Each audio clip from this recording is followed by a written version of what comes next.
ma kawuono. Achako di Florence, wach motimore Nairobi Prestige, wach ma kawuono nie doho. Ng'eni gi weche ma doho ma iluwo kod loso e wigi nyabedo matin ahinya. Magi ma pod iluwo gi weche go mag chike ma pacho ka. Achako di mokwongo sigana moyudo kacha, mano mokwongo, mano man jal mowang' kod asid.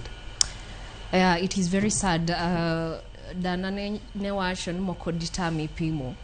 Nikech kai en gima nyatimre ni ngama dichuo tin gima nyatimre ni ngama miyo.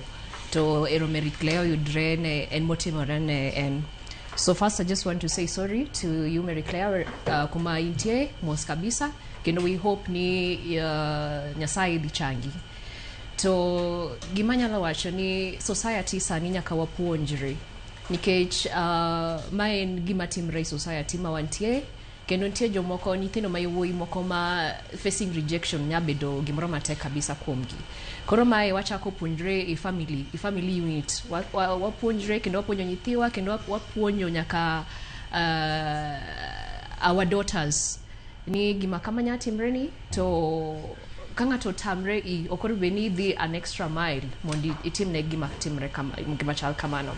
Koro one of the things that we need to do is we just have to call it out. Kendo, I hope she will find justice. And there's something that is happening in Kericho. Yeah, in Kericho. It is still an investigation, and we hope to find the truth. Koro kwa singe, of course, you understand Kenya, every department in Grol Maggi Timo. Koro what happened there, we don't want to be fast in calling the government or putting names. Gimadoro wachoni, when the time is right, gidi miwa erogiwacho ngiti mango. Giti monondro. Koro when the time is right, gidi miwa the outcome agi motimre. So from there we will do the analysis. Kamano. Itama telo mara leo. Madugo kama naidu wachmari mugi.